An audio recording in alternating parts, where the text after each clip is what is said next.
You are listening to Peak One Sports.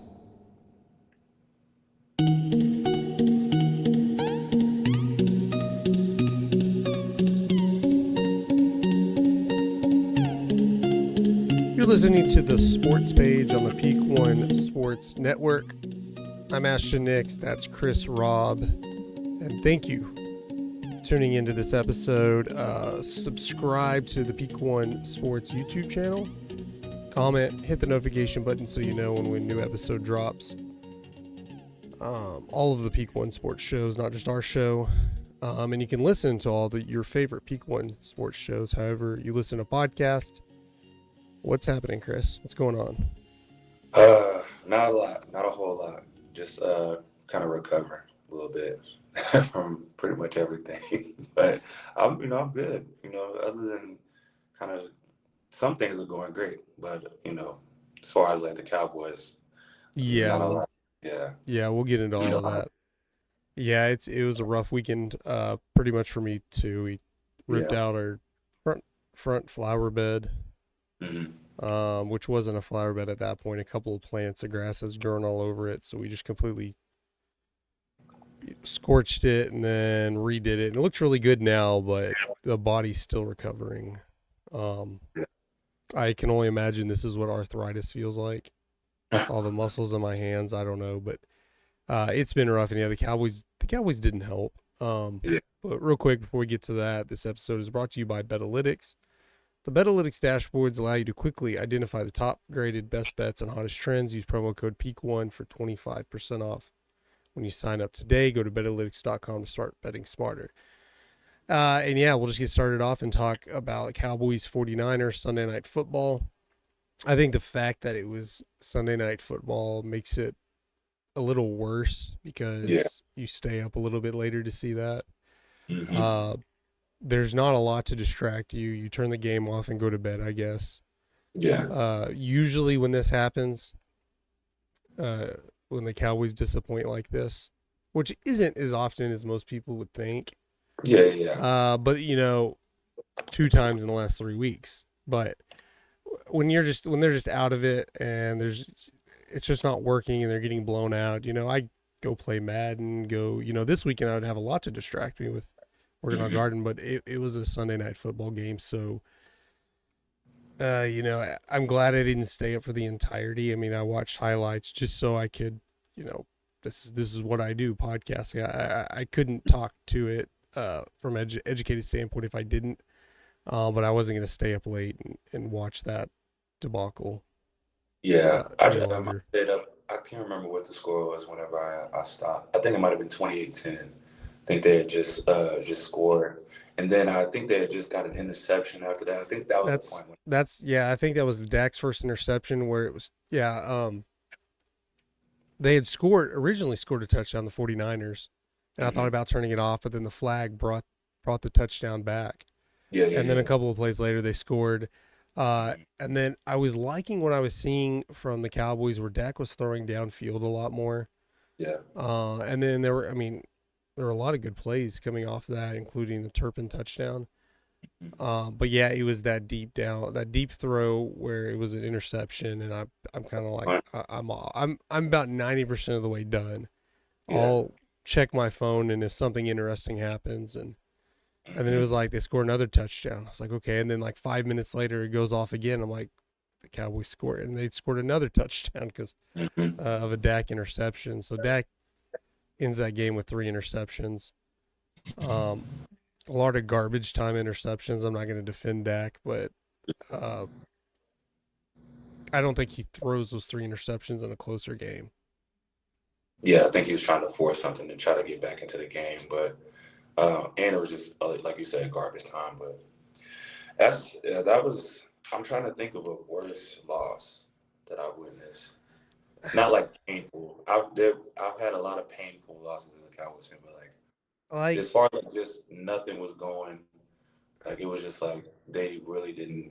It looked like they didn't really belong. A score like that, even though the 49ers are a good team, you don't see a lot. I mean, Arizona wasn't really all that close, but you felt like they were in it because it wasn't a great team. You felt like, hey, just flip the switch and Yeah. And maybe you can get back into it. Denver a couple of years ago when they were just supposed to blow them out. 30.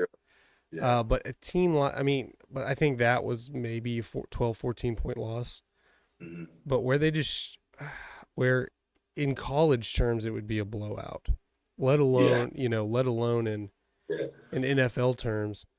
I remember it was like a 44-6 game, I think, against the Eagles. Of course, when Wade Phillips got fired, that 45-9 game against the Packers. Packers, yeah. Uh, Cowboys don't lose by this a lot. I mean, knock on Jerry Jones for caring more about money and keeping the Cowboys relevant than keeping them on the field. Totally agree with that. But he cares enough to keep them good enough to be relevant. Yeah. They're I mean, like good enough to stay relevant. yeah. Because when's the last time truly the Cowboys sucked in a season outside of your star quarter, outside of Tony Romo getting hurt, outside of Dak Prescott getting hurt, like 2004, 2005, I think just because it's the Cowboys, they're held to like a higher standard. But yeah, for sure. All those years they were going 8-8, 9-7. Some teams would wish they would go 8-8, 9-7. Yeah. And that's just the fact of the matter. But they're always always relevant. They'll always be like a 8-8, 9-7, or a better team.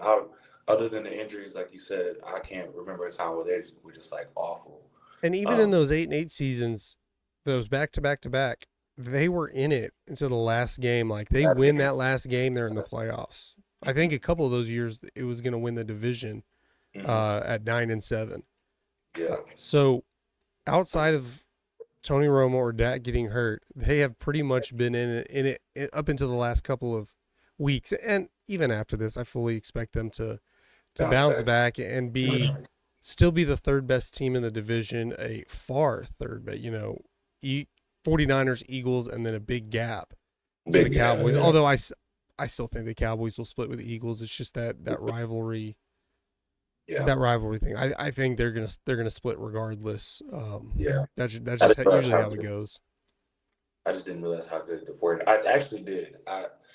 Because I did have them going to the Super Bowl. I thought it would just be, a closer matchup. Maybe they just caught them on an off night or something like that. But yeah, I mean everything was going right for the 49ers. Everything was going. It's not like they were lucky and the Cowboys weren't. I think it has to do with they outcoached the Cowboys. Yeah. Every aspect. It was a couple of weeks ago on one of our Saturday morning shows, The Lead Off, where Tony was talking about the difference. It was right after, or either right after or right before the Cowboys were going to go play New England, and saying that these coaches, the older coaches, are just getting outcoached by younger and younger coaches. They're not keeping up with the current style of the NFL, and I think that's 100% what the guy. I mean, yeah, Dak was playing terrible. Micah Parsons wasn't on his game. I don't care how many turnovers you throw, how many short fields you give them. Your defense cannot give up that many points. Yeah. But 49ers were executing, the Cowboys weren't, and Mike McCarthy couldn't adjust to what Shanahan was doing. Are you still there? Can you hear me? Can you hear me? Yeah, I can hear you. But yeah, he just couldn't adjust, and I think that's mostly what happened with the Cowboys. I mean, once you're down 35-10 or whatever, it's I'm not going to go back and take anything in that fourth quarter and say, well, we need to worry about this or that. I'm worried about the first half mostly, and the fact that you went your first 4 drives without a first down.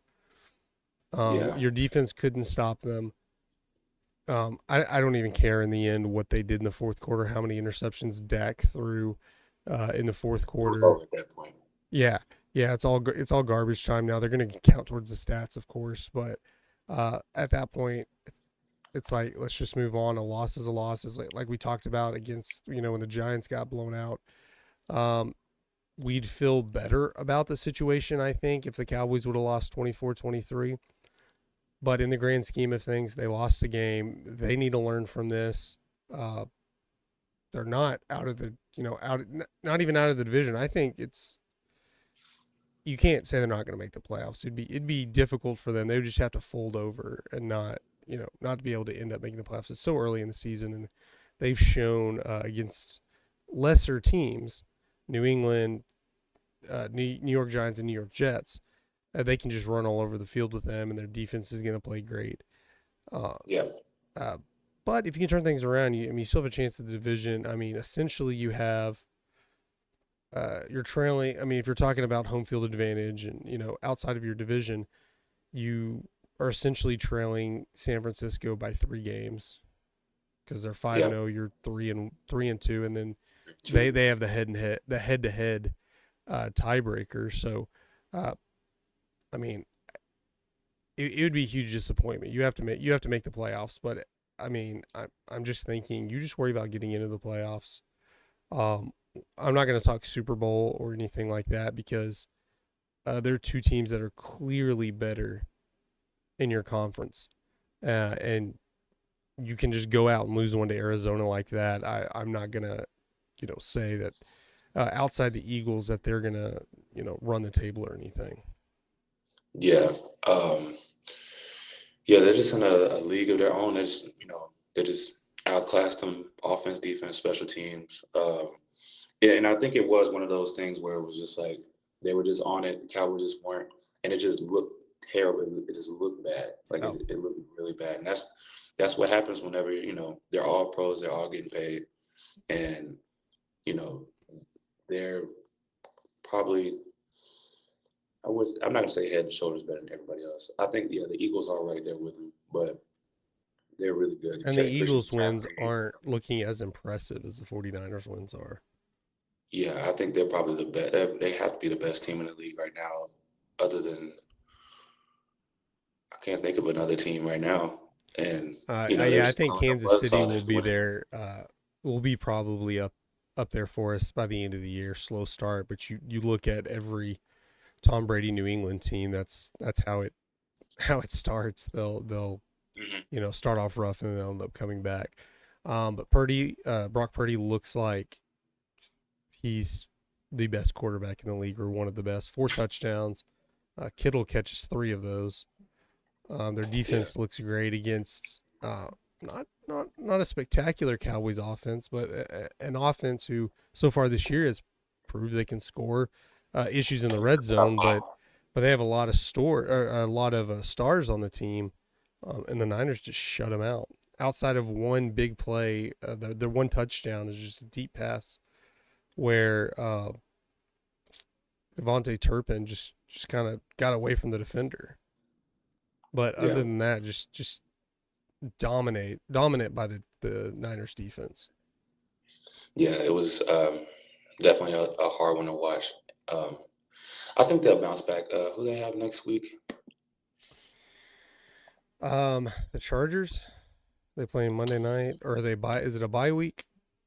Yeah, they have the So Chargers next week, prime time, Monday night football. Yeah, it'll be in LA, so it'll feel like a Cowboys home game. I think they should bounce back. They should bounce back because this is a tough stretch you're going into. Chargers, Rams, and then Eagles. It's going to be a tough 3 games. But if they get out of that 2-1, they should be okay. Yeah, and they bounce back. I mean, I like how they bounce back playing Arizona and then going to New England. New England didn't even feel like, I mean, because we obviously didn't talk about it. We were off last week, but New England just felt like a different game. Mm-hmm. That there wasn't a time where I'm like worried about, like, man, they're playing like crap and they end up just blowing them out. They played great outside of maybe, you can still say the red zone issues. Yeah. But they had New England's number the whole game. So hopefully they can bounce back. Chargers are going to be a little more tough than New England was. But let's talk more positive right now, because we talked about it couple episodes ago. It's like when the Cowboys are good and Rangers are bad and vice versa. Mm-hmm. It's holding true, because the Rangers, at the time we post this episode up, They'll be getting ready to play Game 3 of the ALDS back home in Arlington. So right now they're up 2-0 on Baltimore. Really surprising. I was thinking like for sure minimum let's split in Baltimore. Just give us a guaranteed 2 home games if they end up losing the division, because I think this season, because they got started off so great, and they've been in first place. I know it might seem like a disappointment if they don't go further, because we were talking World Series, that part of this series, but you go last year they won, was it 68 games? Yeah, something like that. So they weren't expected. We're thinking A year out maybe they now. do this next year. Yeah. Yeah, They're doing this about a year early, and not only they made the playoffs, they sweep. I guess it's sweep. It's 2 games, but they sweep the Rays in the wild card round. Now they're in the divisional series. It's definitely gonna be disappointing if they give up 3 straight to Baltimore. Right. But in the grand scheme of things, they make it to Game 5 of the ALDS. I think you count that as successful. But right now, I'm looking into that Twins Astros series to see who you play. And really, the Cowboys, the Rangers haven't really matched up well against either team. But I think at this point, you probably want Minnesota. Yeah, they definitely want Minnesota. Because I feel like Houston's like the big brother of them, and they're like, it's almost feel like better to lose to Minnesota than to lose to Houston. Yeah, it'd feel better to beat Houston than Minnesota, but yeah, it's kind of like the Cowboys playing the 49ers. Like, I'd rather them just not play in the playoffs. Yeah, it's like they just have the number. Anybody from San Francisco, it's like anybody but Houston, please. Yeah, I would definitely much rather have them play Minnesota. I'm very surprised. Like you said, it would be tough for them to lose 3 straight, and it would feel like a disappointment. But right now, I'm just like, they're playing with house money at this point. This is better than, especially how they limped into the playoffs. Well, they finished pretty strong, but as far as like that lull that they had, it was looking like they weren't even going to make the playoffs, and now they're a game away from the championship series. So. They're playing great. They hit their stride like at the perfect time, haven't lost yet. And hopefully, they can just close it out tomorrow. Well, whenever we post this, but that I'm shocked actually. I'm actually shocked. A pleasant surprise for me. So we don't want to count the chickens before the eggs hatch. Is that the right term? Because this team. This is how inconsistent they've been. They'll go win 4 or 5 straight and then lose 4. They still have to get something done. And even yesterday, they were up 9-2. I was excited. They came back 9-4, and I'm like a little tense about it. We've seen the story already, but just outstanding play both sides of the ball. Corey Seager sets an MLB record, walking 5 times. Evan Carter, so far in 4 playoff games, is batting .500. I don't have his on-base percentage. I didn't write it down, but he's obviously walked a few times in that time period. Just been playing great, and it seems when a couple of guys are down, like Simeon went 0 for 4 the other day, or 0 for 5 the other day. Yeah. Other players are stepping up. They just have a lot of star power in this offense. Hopefully Simeon's comes back before Josh Young, before Seager, or before even Evan Carter go through a cold snap. Yeah, everybody's kind of hitting their stride. Corey Seager's playing. I had him I think I had him the third playoff season so far. Yeah. And it's like they're scared to throw at him. But I mean, the way he came into the postseason, I can't remember the numbers, but he came in scorching hot. Walking 5 times. It's clear that they don't want to pitch to him because they know what he can do. And then you have everybody else stepping up: Garcia, Evan Carter, Josh Young. Everybody's kind of feeding off each other. They're playing, like a team, like a true team that you can see playing in the World Series. But like you said, they're inconsistent. They were inconsistent throughout the course of the year. They can win 6 straight and then lose 4, and hopefully them being in the playoffs, playing the same team back to back to back. I feel like they kind of have it going, especially against Baltimore, um, and anybody but Houston, really.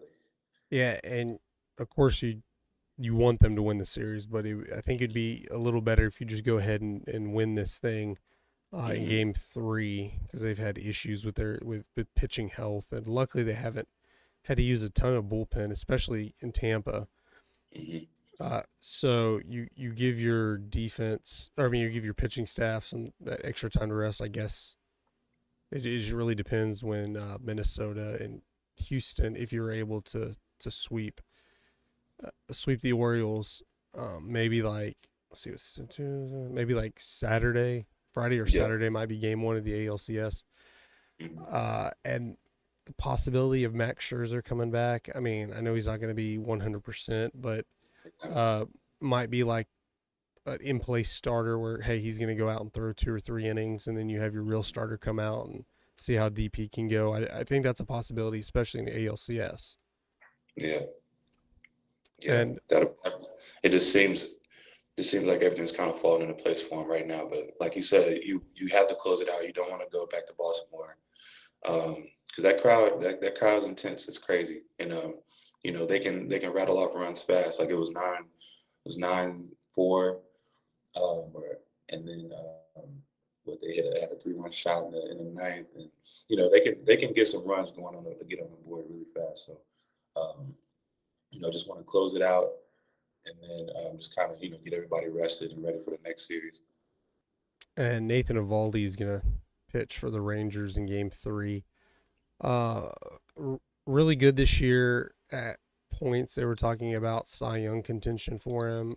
He gets hurt, has a little injury stint, and it hadn't been quite the same since. He's hadn't been as solid, but I, I think that's a great position to be in with Evaldi giving you the chance in the clinching game to send you to the ALCS. Um, It doesn't worry me at all. yeah, Globe Life. I wish I could be there, man. Globe Life's gonna be crazy. The first playoff game there. It's gonna well for the Rangers, anyways. Uh, yeah, it's gonna be insane. I can't wait for that game. Yeah, I have a friend that's going to Game 3. We had lunch with him the other day before Game Hmm. 1. It might have been it was no, it was Friday. I had lunch with him, so Game 1 would have been Saturday. And he said he found tickets lower level, close to it's down the third base line, but further out towards the outfield. They're like $200 a ticket, and Oh. that was pretty good. Hmm. Especially now, he's like, man, I thought about it. Maybe if they lose games 1 and 2, then I'll try to buy it. But at Hmm. the same point, the tickets would skyrocket if they won a game. Not Yeah. even considering right now, the tickets would be a potential clinching game in Yeah. Game 3, and hopefully when he's there, Game 3, they do clinch. But uh, I told him I think he did the right decision. At this point, it's like, yeah, it's a once in a lifetime type opportunity, but man, you could really sell those now and maybe triple your money. Try to make some money off of 'em. Yeah, no, you really could. Yeah. I feel like that's something that you would want to, especially if he's like has kids and takes the kids, and or Yeah. just just with with your friends, just going like that's a great game to have, especially for $200 a ticket. That's not bad at all. For that type of game, first playoff game in Globe Life. That it's gonna be a good one. Yeah, no joke. I mean, the playoff atmosphere. I mean, the atmosphere is going to be different because it's a playoff atmosphere. It's going to be, you know, when you play, Boston or New York or LA or whatever. That's Mhm. kind of the atmosphere for the most part. Houston, yeah. Yeah, Houston to an extent, and now you're going to get that here where it's completely different than the regular season. Yeah, definitely. Hey guys, we're going to go ahead and end it here. Hopefully, this time next week we're going to be talking about the Rangers in the ALCS. Hopefully, they're still playing at that point, but and then hopefully a Cowboys win too against the Chargers. But be sure to subscribe, follow us on social media, and continue to watch. Thank you. And until next time, I'm Ashton. All right, I'm Chris. See you guys.